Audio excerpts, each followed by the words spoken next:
Well, hey there. One of the issues about these live streams at YouTube is you're stuffing your hair and adjusting your makeup when it already goes live. But anyway, so you've seen the background job. Here goes. This is one of the most profoundly courageous videos I made. And if you've seen the other two I made today or any of the ones I've made in previous years, particularly the ones regarding military intelligence and the NK Ultra series that's so-called science fiction and all that, then you're going to realize that an even more courageous video is quite an ordeal to go through. So here we are. I'm going to talk to you all today again about, and I've addressed this before. It's that people who grew up with the internet don't seem to understand one massively, massively important thing. Sometimes young people ask me, it happened recently, what was the world like before the internet and so forth? And I try to explain the deficits of information we suffered from so awfully then. But there's a conceit and a mistake made by the young, and that is they think everything that's true can be found online. If it happened, surely you can find it online, right? Not true. As one who does, in fact, remember the world prior to the advent of the internet, and as one who was born into the National Security Agency attached military intelligence space that I was, I have to tell you that a whole lot of stuff, oh my God, a lot of stuff that is absolutely true, you won't find online. Now, I've also noticed that some of the things I used to be able to find online very quickly and immediately and easily are no longer findable. And I'm using all the right search words. They may or may not be on Tor, but I don't do darknet stuff and I don't do deep net stuff. I just stay in the lily white, kiddie pool of the internet. And because I don't want my computer infected.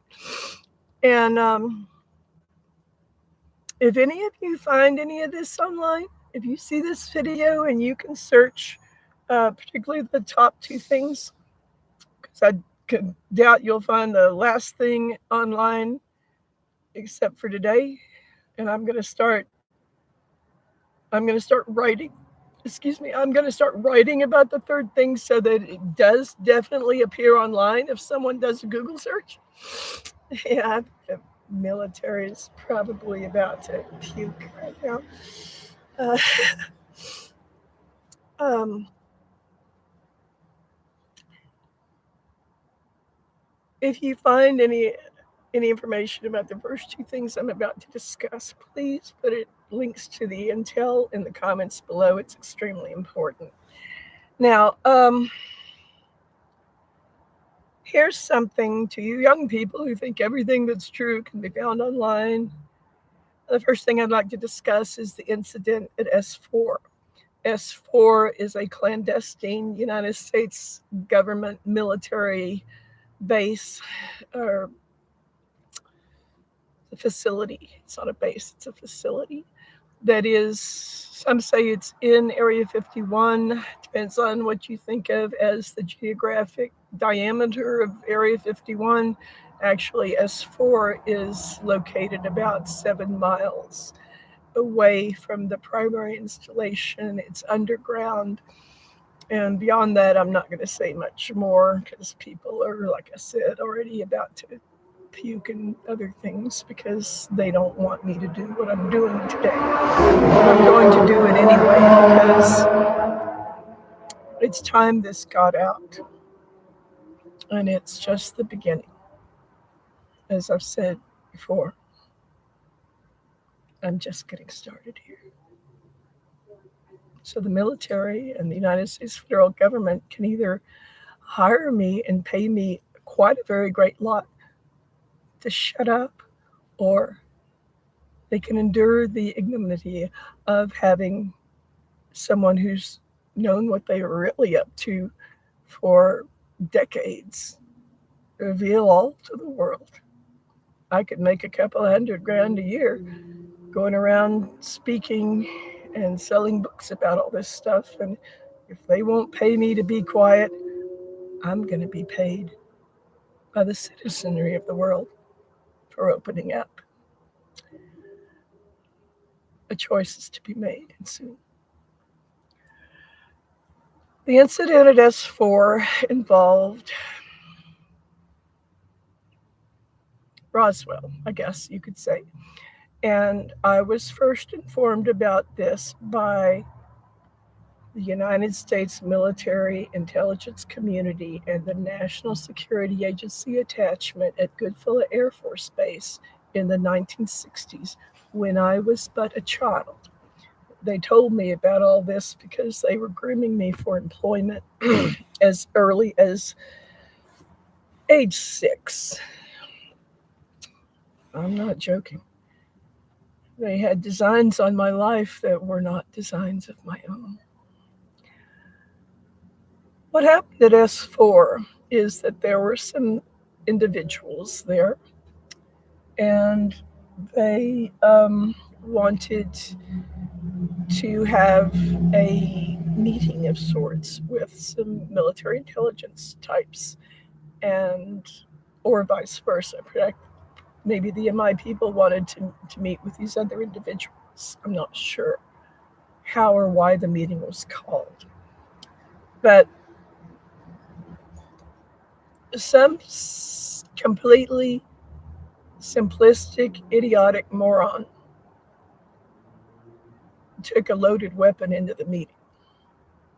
There were bullets and a gun, and he had it in his pants or something. I don't know. He had it in a holster. And because the specific individuals that were meeting with the U.S. military intelligence people did not like guns and did not like bullets,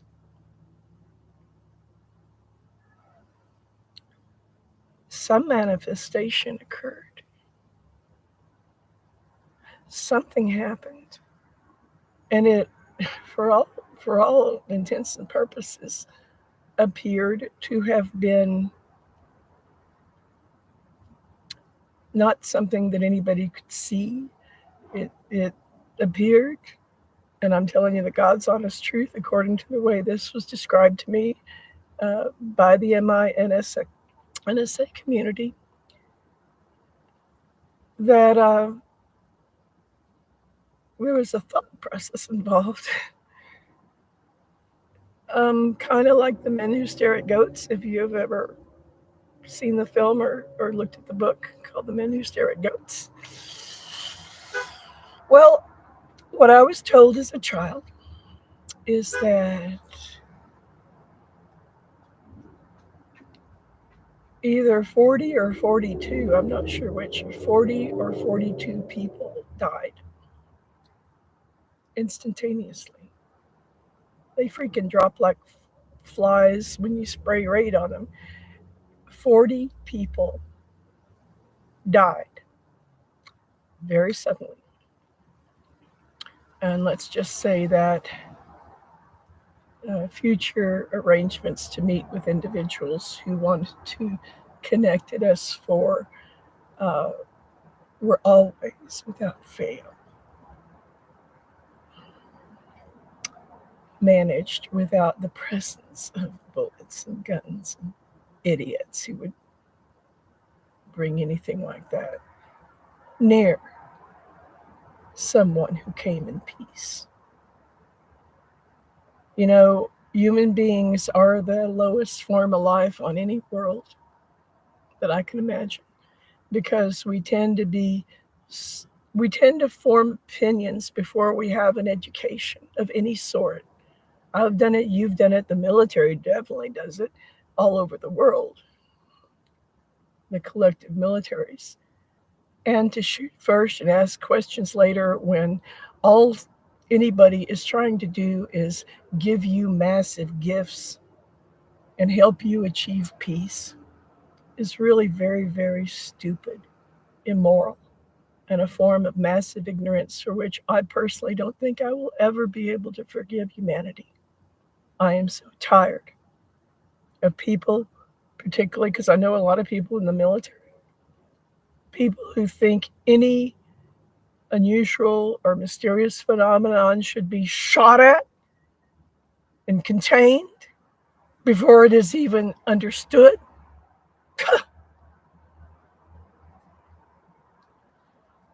Can we vote these people be launched with Elon Musk when he colonizes Mars just so that we can get them off world? Please. So there's the incident at S4, and around 2004, 2006, I was searching for it, and I found it instantaneously. All I did was plug in the incident at S4, and boom, there it was. But for the last decade or so, I've not been able to find any information at all about it, and I actually looked again today. If you can, please alert me to the way to find that. Thanks. Um, the second thing, oh God, the second thing I have to tell you about, I can't find online either anymore, although there was information about it here again, probably around 2004 or 2005. It had to do with the fact that the CIA, the Central Intelligence Agency of the United States of America, passed certain papers across John F. Kennedy's desk. John F. Kennedy, my hero. Rest in love, John. Rest in love. Um, and I was alive when he died, and if you weren't, you need to understand that the entire world mourned. And it was called the day the world lost its innocence. That we can get it back. The world can regain its innocence and is justified in trying to do so.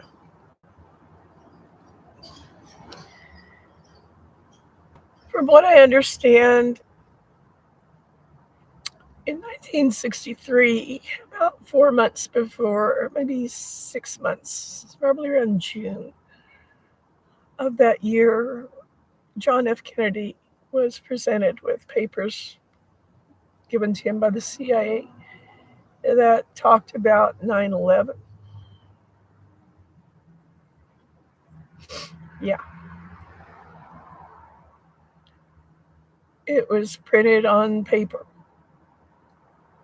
in 1963. Are you listening to me now? Can you hear me now?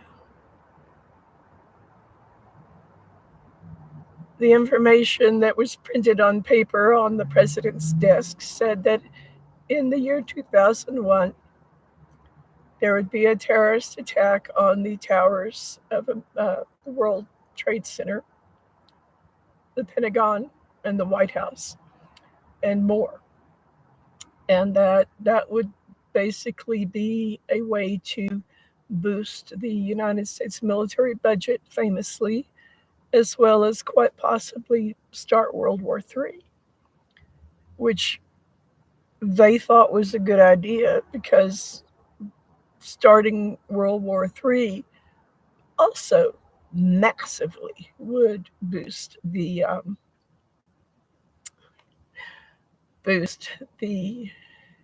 economy and the war war chest. And Kennedy wouldn't have anything to do about it. And it gets weirder from there. Uh, I don't think I should tell you what else I know about that.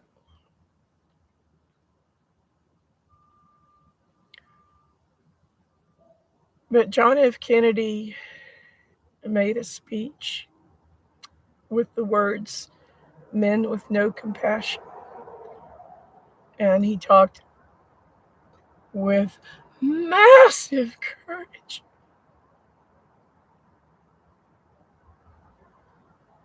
about a group of men with no compassion who appear to be running the world, and they hide behind public and political figures. Very few of them, their names are unknown. They hide in the shadows. They control and own most of the wealth. And even though his parents were in the 1%, he saw beyond the confines of that cage. John Kennedy saw, as did Bobby, way beyond the confines of the prison of wealth and privilege that they had been born into. And because I am an insightful and compassionate person, and I know some people who've been born into that kind of wealth, I understand that it's not their fault and they were guilty of nothing that their fathers and grandfathers did. Drifts. Um, it is said that John F. Kennedy was murdered for possibly three reasons. One is he was taking on the Teamsters Union and was making statements about wanting to, end mafia control over trucking in America. If you don't know it, trucking in America has become, over the road trucks and transport of goods and supplies. That's become one of the primary means of slave transport in the United States. I recently helped the Arizona police bust a man who was bragging about was being involved as an OTR driver in the slave trade. And when they busted him, people, he had several women in the back of his truck crying, tied up, and they were bound for slavery. Well, the police stopped the truck and freed the slaves. That's on me and good, courageous law enforcement people that accomplished that. Surprise, Arizona, surprise. Um, so Kennedy was obviously right to want to take on the Teamsters Union. The second reason they say he um, was murdered was because he was pressuring the government, as other presidents subsequent to his reign have as well, to provide greater disclosure to the public regarding information about unidentified flying objects. And he, like a lot of presidents, Clinton and Carter and others, have asked to know um, more about that sort of thing. And you'd think the United States president would have the highest level of security clearance, and it's actually not true. The United States president does not have the highest security clearance in America because he's considered temporary, an employee that might come and go due to elections. But career, I was about to say career criminals. Whoa, Freudian slip there. Career federal employees. Career federal employees are granted the highest level of security clearance. So presidents have to clamor for knowledge from people who've been in government for decades before they were elected to that position, right? So somebody didn't want to tell anybody about what the United States military really knows about unidentified flying objects. And many people I've known in the military say that may have played a part in his destruction. But the third thing that I know about, and that very, very few people do, is that in 1963.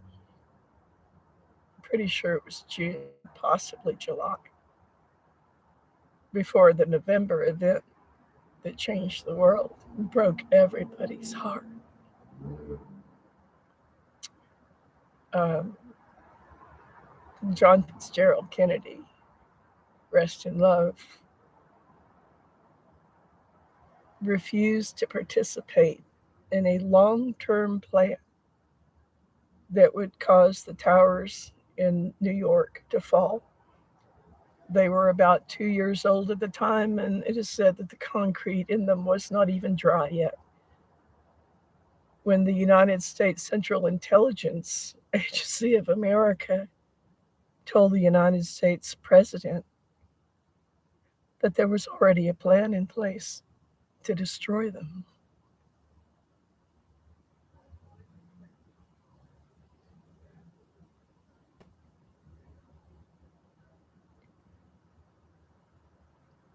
I am prompted for some reason to mention Gilbert Berner, a man I met in San Antonio years ago who was retired Navy intelligence.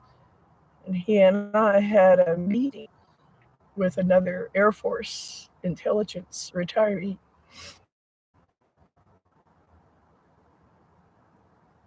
on September the 3rd of that year. And the retired Navy intelligence officer Gilbert Berner, Boerner, of San Antonio, Texas, yes, the Culligan man. He started a big franchise there after he retired. Um, Told me all about how the World Trade Center was about to fall.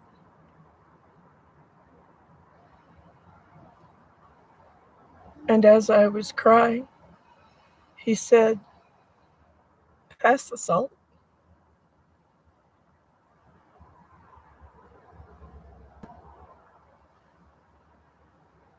He told me that the World Trade Centers were about to fall on September the 3rd, 2001.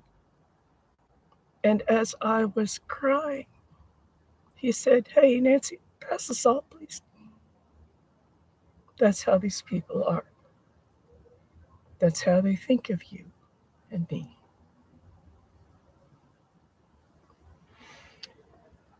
Okay, what do we got here? Number three. See if I can even read my own handwriting. Oh, yeah. How could I forget?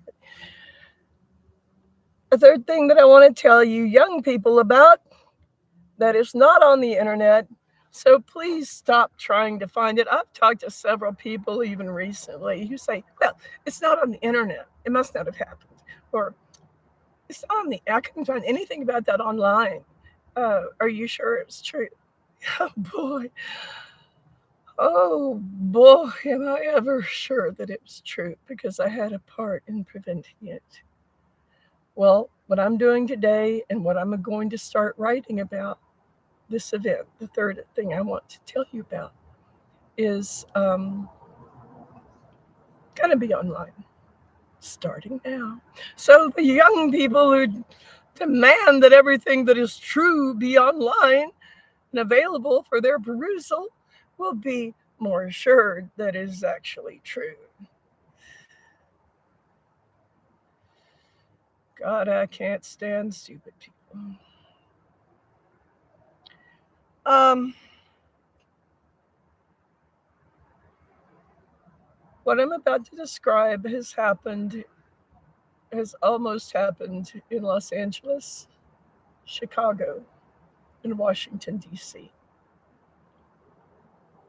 And I have, although I was not fully aware of what happened in Chicago and Washington, I was told that by a guy that works for the government in Washington. And I was really shocked. On March the 5th of the year 2006, Los Angeles, California was almost nuked. I repeat, it's not exactly breaking news anymore, but it's breaking news if nobody in the world has ever been informed. On March the 5th of the year 2006, Los Angeles, California was almost nuked with, from what I understand, was a Tsar bomb. The Tsar bomb was sent by a cabal that was based overseas on the other side of the Pacific Ocean. And I'm not going to mention the country in which that cabal was based because that country had nothing to do with what happened or what almost happened. But the cabal was composed of 5 pieces of filth from 5 different countries, rather, in the Middle East and elsewhere. And they wanted to nuke Los Angeles. I think it was around 6:30 p.m. Pacific Standard Time during the Academy Awards. Ground Zero was intended to be the Kodak Center on Hollywood Boulevard, which at that time was the location at which the Academy Awards took place. And the reason these filth wanted to take out Los Angeles, California, and make it an irradiated hole in the ground was because um, in Hollywood, we create film and television that shows human females without burqas. I call burqas walking, mobile prisons. A burqa is a mobile prison, and it is offensive in the eyes of nature. No one should have to walk around like that in a shroud. They're not dead yet. Why are they wearing a shroud? They're just women. Free the women from their mobile prisons called burqas. That's my attitude. One young woman told me recently she, hates the Habib and all that because she said, if men can't control themselves, if they see our hair, the problem is with the men, not our hair. Well, if men can't control themselves when they see women, the problem is with men, not with women. Think on this, my friend. So, here it is, young people. It's finally online. On March the 5th of the year 2006, Los Angeles, California was almost nuked into the netherworld. And I know for an absolute fact this took place because I, Nancy Love, was part of a small team of critical, well informed professionals that stopped it. I, who formerly wanted to be known as the Planet Peace Woman, I, who now only care to be referred to as the misanthrope, formerly called the Planet Peace Woman, was an integral part of a team that helped save LA. So if I ever say to anyone on this world, hey, you owe me, what I might be referring to is you owe me, at least partially, the existence of Los Angeles, California.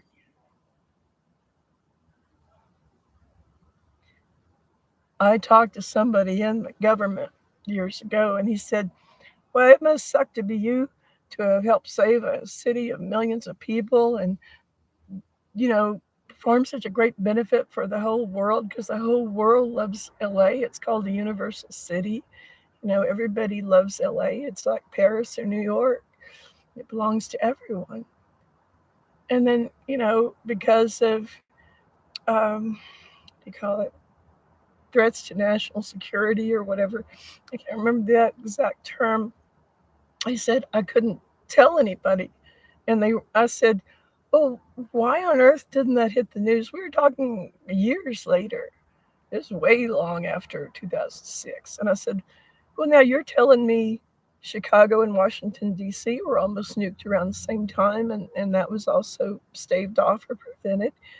Why wasn't that headline news the next day in all those cities? And he said, because of the tourist dollar. If the United States federal government told the world that Los Angeles was almost nuked, and they did it in 2006, right after it almost happened, hotels and restaurants would go broke because all kinds of people who wanted to visit LA on holiday would cancel their reservations.